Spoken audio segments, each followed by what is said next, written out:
মহারাজ, আপনি কিছু ঘোষণা করবেন বলেছিলেন, তাই দেখুন গোপাল সময়ে উপস্থিত হয়েছে। নইলে ব্যাটাকে রাজসভায় ত্রিসীমানায় দেখা যেত না। এই শুরু হলো মন্ত্রীর শয়তান। ভুল করছো মন্ত্রী।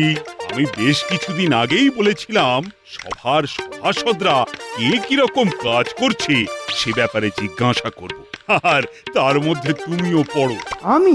হ্যাঁ, কেউ বাদ নেই, আমি নিজেও না। মহারাজ, কত কাজ আমাকে করতে হয় সে তো আপনি জানেন। খেটে খেটে রোগা হয়ে গেলাম, তবে আর জিজ্ঞাসা করে লজ্জা দিচ্ছেন কেন? মন্ত্রী এত রোগা যে অনেক লোকের মাঝে চোখে পড়েন না। তেমনি মন্ত্রী অনেক কাজ করেন, তবে সেগুলো আমরা চোখে সেরকম দেখতে পাই না। এই যা। আহ, এখন বাক বিতণ্ডার সময় নয়। প্রজা পালনই হলো রাজধর্ম। আশা করি এখন প্রজারা কৃষ্ণনগরে সুখে শান্তিতেই আছে। তবে ভবিষ্যতে কোনো শত্রুর মোকাবিলা করতে, বিশেষ করে বিদেশি শত্রু হলে আমরা কতটা প্রস্তুত সেটা আমি জানতে চাইবো আমাদের সেনাপতির কাছে। আমি সেনাদের এমনভাবে সাজিয়ে রাখছি যাতে যে কোনো রকম বিপজ্জনক পরিস্থিতিতে তারা একসঙ্গে ঝাঁপিয়ে পড়তে পারে। যদি আমাদের কোনো সেনা আহত হয় তাহলে সঙ্গে সঙ্গে তাকে যুদ্ধক্ষেত্র থেকে বার করে আনবার জন্য আমাদের কিছু সেনা সব সময় প্রস্তুত থাকবে। বেশ বেশ, এভাবেই প্রস্তুত থাকো। আর জ্যোতিষী, এবার তুমি বলো। মহারাজ, আমার গণনায় আর নতুন কিছু আবিষ্কার করার নেই। কৃষ্ণনগরে যে কোনো বিপদই আসুক না কেন, আপনি সফলভাবে সেই বিপদ কাটিয়ে উঠবেন। তবে তবে কি? তবে গণনায় আমি দেখছি হ্যাঁ, আপনার প্রশাসনের কেউ সর্বদাই নিজের লোভের জন্য আপনার ক্ষতি করার চেষ্টা করছে, তবে সে সফল হবে না। সে কি মহারাজ, আপনি বুঝুন, জ্যোতিষী কি সাংঘাতিক কথা বলছেন। জ্যোতিষী কথা আগেও বলেছে মহারাজ, তবে কিনা এই কথাটাতে মন্ত্রী মশাই সব থেকে বেশি চিন্তিত হয়ে পড়েছেন মনে হচ্ছে। কারণ তোমার থেকে এই রাজ্যের প্রতি আমার চিন্তা অনেক বেশি। গোপাল, তোমরা এখন চুপ করো। আমি ওই কথার গুরুত্ব বুঝেছি মন্ত্রী, সেই জন্যই তো আমি রাজ্য ছেড়ে এখন কোথাও যাচ্ছি। এবার সভাকবি, তুমি বলো, তুমি কি করেছো? আমি একটা সম্পূর্ণ কবিতা রচনা করেছি। বেশ বেশ বেশ, তা দু চার ছত্র শোনাও দেখি, কি লিখেছো? আজ্ঞে মহারাজ, এক্ষুনি শোনাচ্ছি। যদি সুখে থাকে প্রজা, শান্তি থাকে রাজ্যে, মন্ত্রী শান্তি থাকেন যদি শুধুই মহৎ কার্যে, যদি থাকে মাথার ওপর দয়ালু রাজার হাত, তবেই বুঝবে সবার পেটে রয়েছে গরম ভাত। সাধু, সাধু। বেশ বেশ, এবার বলো দেখি বিজ্ঞানী, তুমি কি আবিষ্কার করেছো? মহারাজ, আমি একটা যুগান্তকারী আবিষ্কার করতে চলেছি। যদি সেটা সম্পূর্ণ হয় তাহলে এই রাজবাড়ির অনেকের খাটনি কমে যাবে। তাই? তা কিরকম? আমি যান্ত্রিক মোটর গাড়ির যন্ত্রাংশের নকশা করেছি। তবে তবে এখনো বাকি আছে কিছুটা। মানে জিনিসটা কিরকম? এটা যন্ত্রচালিত গাড়ি। এই গাড়ি চালাবে যন্ত্র। কোনো গরু, মোষ, ঘোড়া এই গাড়ি চালাতে প্রয়োজন হবে না। বলো কি বিজ্ঞানী, এই যে সত্যি এক ভয়ঙ্কর আবিষ্কার। এরকম একটা গাড়ি হলে মহারাজ আমি আর কোথাও হেঁটে যাব না, বিশেষ করে বাজারে। কোমরে বড় যন্ত্রণা হয় মহারাজ। চেহারার যে অবস্থা হয়েছে বুঝতেই পারছেন।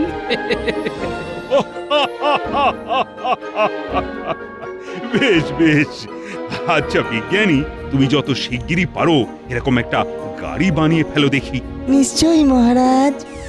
ঢং দেখে আর বাঁচি না, তবে একটা জব্বর পরিকল্পনা মাথায় এসেছে।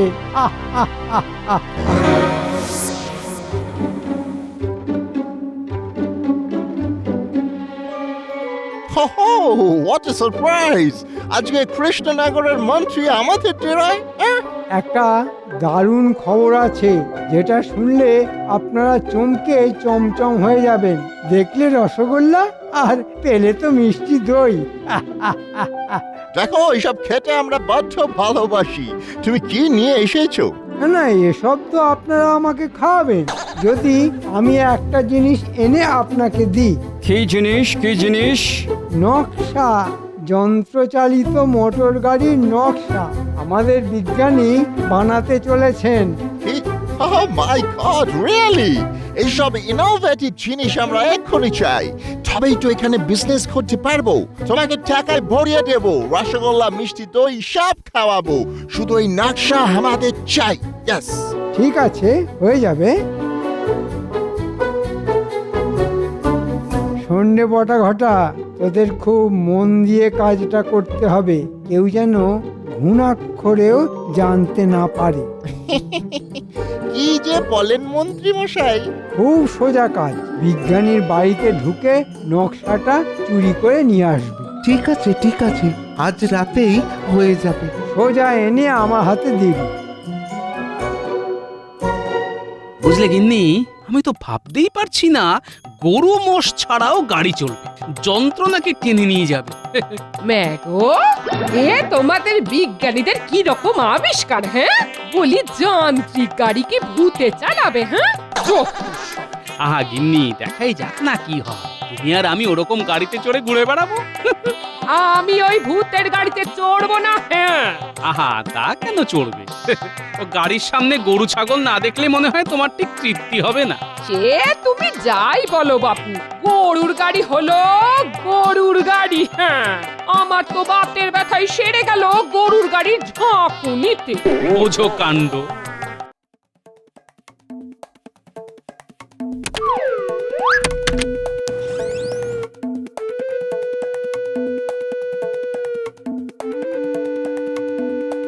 কোথায় নকশা দেখতে পাচ্ছিস? আমি তো কিছুই দেখতে পাচ্ছি না। কি বাপরে, কত যন্ত্র! এই লোকটা পুরো পাগল দেখছি। উনি না হাস্ত পাগল। হ্যাঁ, এখন মনে হচ্ছে ওই মন্ত্রী মশাইও পাগল হয়ে যাবে। এই তো নকশা, বাহ, পেয়ে গেছি। এ তো কিছুই বুঝতে পারছি না। তোরও তো বোঝার দরকার কি রে? হ্যাঁ, এই পাগল বিজ্ঞানী বুঝেছে আর ওই মন্ত্রী মশাই বুঝবে। চ চ চ চ চ। এই যে পুরো নকশা আমার হাতে, এখন আমি দৌড়ে পালাবো। কে কে কে কে কে কে? সাবাস, দারুণ কাজ করেছিস তোরা। তবে বিজ্ঞানী জেগে গিয়েছিল। তাহলে বুঝেছে যে এটা চুরি হয়েছে। তাতে কিছু যদিও হয়নি, আমার যা কাজ তার মধ্যেই হয়ে যাবে।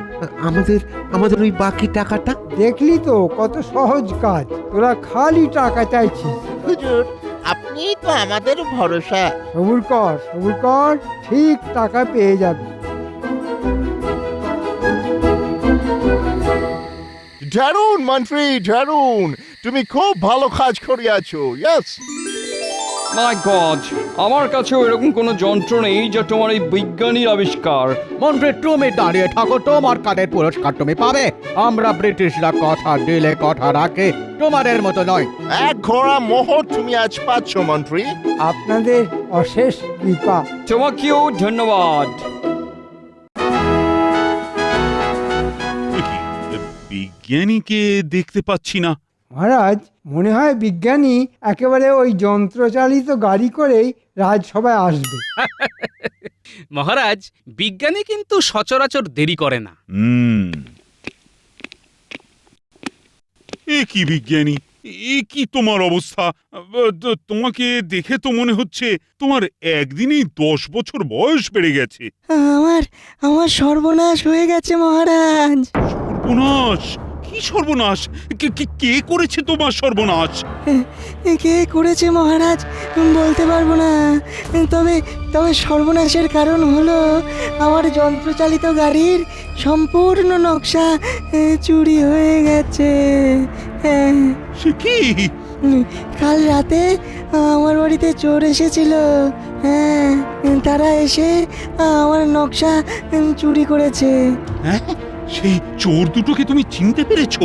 রাতের অন্ধকারে আমি ভালো বুঝতে পারিনি মহারাজ। সারা রাত ধরে আমি খালি ভেবেছি আমি কি করব। ঠিক আছে বিজ্ঞানী, তুমি এখন বসে আগে বিশ্রাম নাও।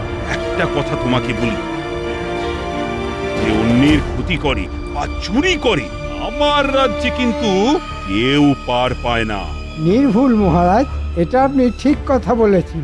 এমন ভাবে গোপনে কাজটা সেরেছি, আপনি কেন কাঠপক্ষীতেও টের পাবে না। আমি এই নকশা চুরির তদন্ত ভার গোপালের হাতে দিতে চাই। কি গোপাল, তুমি রাজি আছো তো? রাজি মহারাজ। আপনাকে অনেক ধন্যবাদ মহারাজ। মাফ করবেন মহারাজ, কিন্তু আপনি গোপালকে কি করে এত বড় একটা গুরুত্বপূর্ণ কাজের ভার দিলেন তা জানতে পারি কি? যেখানে ও এত মোটা, দিনের পর দিন খেয়ে খেয়ে আরো বড় ভুঁড়ি করছে, সেখানে আপনি আমার মনে হলো গোপাল পারবে, তাই। কি করে পারবে মহারাজ? তদন্তের কাজে কত এদিক ওদিক দৌড়ে যেতে হয়, সেসব কি গোপাল পারবে? ওর তো নড়তে চড়তেই 6 মাস। তাও ভাগ্য ভালো বলনি যে আমার 18 মাসে বছর। ঠিক তাই, তোমার সম্পর্কে সেটাই বলা উচিত ছিল। মহারাজ, আপনি আমার চেহারা আর গোপালের চেহারার একবার তুলনা করুন। আমি কত পাতলা, কত জোরে দৌড়াতে পারি, আর গোপাল। মন্ত্রী, আমি গোপালকেই এই তদন্তের কাজে উপযুক্ত মনে করছি। এই নিয়ে আর কোনো কথা শুনতে আমি পছন্দ করছি না। আমার আর কি, আমার যা মোহর পাবার হয়ে গেছে, সেই সব নিয়ে আমি এখন আনন্দে থাকি। মন্ত্রীর নিশ্চয়ই কিছু বাজে মতলব আছে, ওকে একটু চোখে চোখে রাখতে হবে। কে হতে পারে নকশা চোর? চোর সব ছেড়ে বিজ্ঞানীর নকশা চুরি করলো কেন? না, এখানে চোরদের ওপরেও বড় কোনো মাথা কাজ করছে বলে মনে হচ্ছে। নাতি নাতনিদেরও একটু বলে রাখা দরকার, সবাইকে সতর্ক করতে।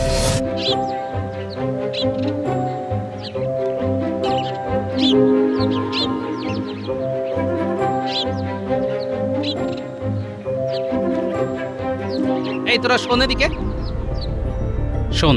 কিছু খাবার দেবার জন্য তোদের ডাক দিইনি, একটা বিশেষ দরকারে ডেকেছি। ও দাদু, কি বলবে বলো তাড়াতাড়ি, আমরা তো এখন খেলছি গো।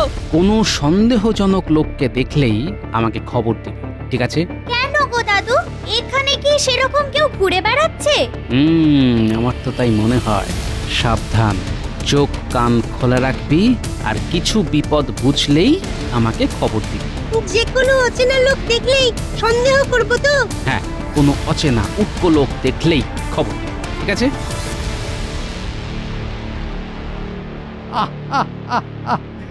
ভাবা যাচ্ছে না যে গোপাল এসেছে আমার বাড়িতে তদন্তের কাজে। সেরকম হলে তদন্তের কাজে আমাকে রাজার কাছেও যেতে হতে পারে। ভালোই আছো গোপাল, হ্যাঁ? তদন্তের কাজে এদিক ওদিক মনের আনন্দে ঘুরে বেড়াচ্ছ। সে কাজের কাজ হোক চাই নাই হোক। মন্ত্রী মশাই, আপনি এত সুন্দর জিনিস কোথায় পেলেন? এ তো আমাদের দেশের তৈরি বলে মনে হচ্ছে না। এটা আপনি কোনো বিদেশির কাছ থেকে কিনেছেন নাকি? হ্যাঁ, আমার এক বন্ধু আমাকে দিয়েছে। বাবা, এত দামি জিনিস আপনার বন্ধু এনে দিয়েছে? কে সে? সবাইকে কি তুমি চিনবে নাকি? আপনি এটা কবে কার কাছ থেকে পেয়েছেন? আর ওই সুন্দর কলসিটা?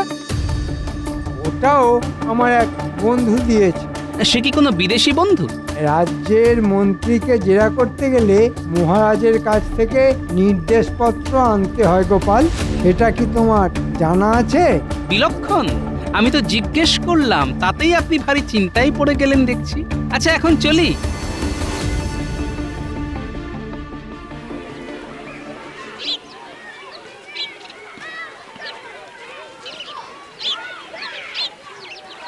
আসুন আসুন আসুন, এই ঘোড়ার গাড়িতে তাড়াতাড়ি পৌঁছে দেবো। আসুন আসুন।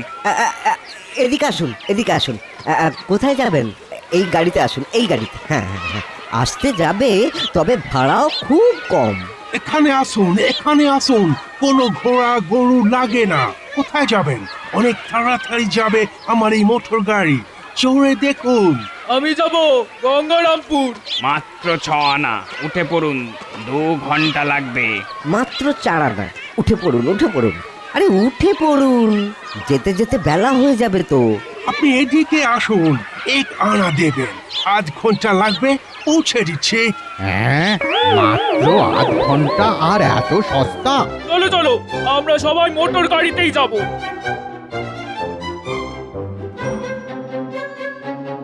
না, এই বিহিত করতেই হবে। আজ তো ঘোড়াকে দানা পানি খাওয়ানোর টাকাটুকু উঠলো না। সর্বনাশ! হ্যাঁ, ওদের মোটর গাড়ি এইভাবে যদি চলতে থাকে তাহলে তো আমরা না খেতে পেয়ে পথে বসবো। চলো চলো, হ্যাঁ চল, গোপালের কাছে চলো। এই গোপালের কাছে এই চল। একটা সমাধান করতেই হবে। চল চল চল। চলো চলো।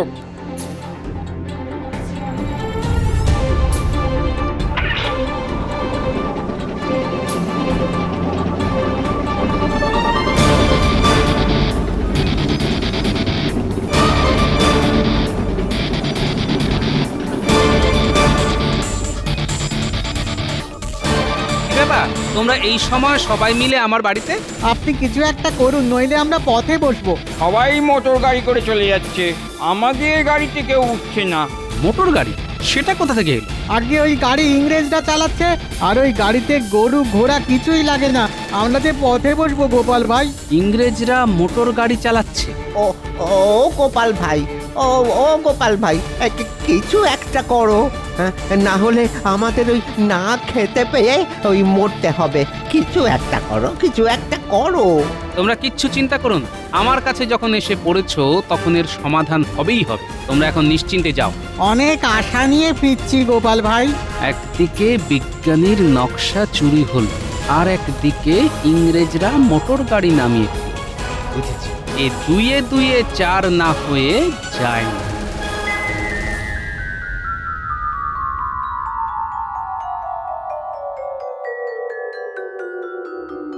কি বুঝছো বিজ্ঞানী? এ আমার নকশার সাথে হুবহু মিলে যাচ্ছে। এই গাড়ি সেই গাড়ি। হ্যাঁ আচ্ছা বিজ্ঞানী, তুমি বলেছিলে গাড়ির নকশার এখনো কিছু বাকি আছে। হ্যাঁ, একটা যন্ত্র ঠিকভাবে বসিয়ে উঠতে পারিনি, যার ফলে ওটা যদি একবার খুলে নেওয়া হয় তাহলে গাড়ি সম্পূর্ণ অকেজ হয়ে পড়বে। হ্যাঁ। বাহ বিজ্ঞানী বাহ, রাতের বেলায় আমাদের ওই কাজটি করতে হবে। এই সব গাড়ি আমাদের যা করার খুব শিগগির করতে হবে, কেউ যাতে দেখে না ফেলে।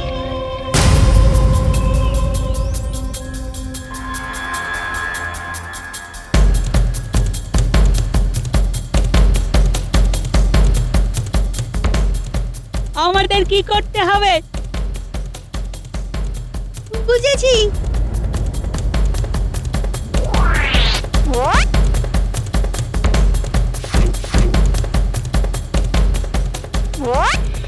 সব কটার খোলা হয়ে গেছে।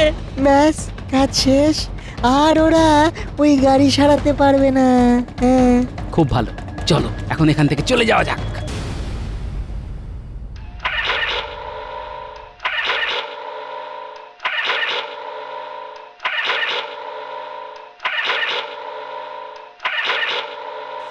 এইসব কি? মাই গড, গাড়িটা সব খারাপ হইয়া গিয়াছে। ইহা মন্ত্রী চালাকি। উহাকে হয় গাড়ি সারাইয়ে দিতে হবে, নয় আমাদের মোহর ফেরত দিতে হইবে।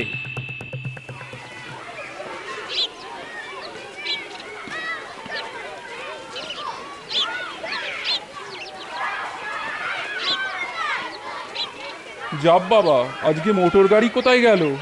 আর কি করা যাবে, আজকে তাহলে আমাদের গরুর গাড়িতেই যেতে হবে। অগত্যা কি আর করা, আমাদের তো যেতেই হবে।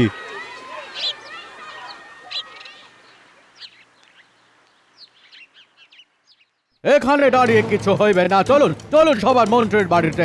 আমাদের টাকা না দিলে আমরা শুট করবো। ইয়েস, ও আমাদের চিট করিয়াছে, আমরা উহাকে দেখিয়া লইব।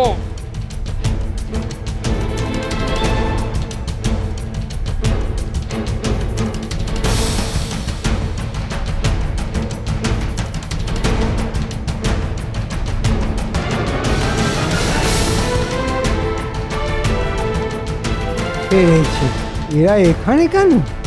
কামান মন্ত্রী, বাইরে আইসো। তুমি চিট করিয়াছো, আমাদের টাকা মোহর ফেরত দাও। চিৎকার করছেন কেন আপনারা? তুমি আমাদের মোহর টাকা ফেরত দাও। মানে এটা কি মগের মূল্য নাকি? হ্যাঁ, আমি সব খরচা করে ফেলেছি। তুমি আমাদের নকশা পুরো দাওনি, আমাদের খারাপ গাড়ি দিয়াছো। তোমরা গাড়ি খারাপ করেছো, আবার আমার কাছ থেকে টাকা চাইছো? কিচ্ছু হবে না। কি হবে না মন্ত্রী? মহারাজের গলা, তিনি এখানে এলেন কি করে? গোপাল এসে আমাকে খবর দিল তুমি ইংরেজদের গাড়ির নকশা দিয়েছ। না মানে রাজা, তোমার মন্ত্রী আমাদের মোটর গাড়ির নকশা দিয়েছিল, আমরা তার জন্য মন্ত্রীকে 1 কলসি মোহর দিয়েছি। বাহ, চমৎকার। তাহলে আমার ঘর থেকে হ্যাঁ, মন্ত্রী চুরি করিয়েছিল ছিচকে চোর দিয়ে। কিন্তু তোমার মন্ত্রী এখন আমাদের টাকা ফেরত দিচ্ছে না। কি মন্ত্রী মশাই, সব হজম করে ফেলেছেন তো? মন্ত্রী, তোমাকে আমি শুলে চড়াবো। তবে রে, পালাহিম, কোথায় পালা? আমি তোমাকে গান দিয়ে শুট করিব। ওরে বাবা রে, ও ও, কি আছো? কি আছো? বাঁচাও, দাঁড়াও মন্ত্রী, বাঁচাও, কি আছো? বাঁচাও। আরে দাঁড়াও, কি হলো? আয় পালাবে, দাঁড়াও, দাঁড়াও। বিজ্ঞানী, এই যে তোমার নকশা, কিন্তু ওই গাড়িগুলোর কি হবে সেটাই ভাবছি। পড়ে থাক। আমি যেদিন সম্পূর্ণ বানিয়ে উঠতে পারবো সেদিনই সার্থকতা পাবে মোটর গাড়ি। তবে এই গাড়ি বাণিজ্যের জন্য হবে না। ঠিক, তাহলে অত গরু আর ঘোড়ার আর তাদের মালিকদের কি হবে? ওদেরও তো বাঁচাতে হবে, তাই না? ঠিক বলেছ গোপাল, চলো সবাই রাজসভার দিকে যাই। মহারাজ মন্ত্রীকে বেঁধে নিয়ে এলো বলে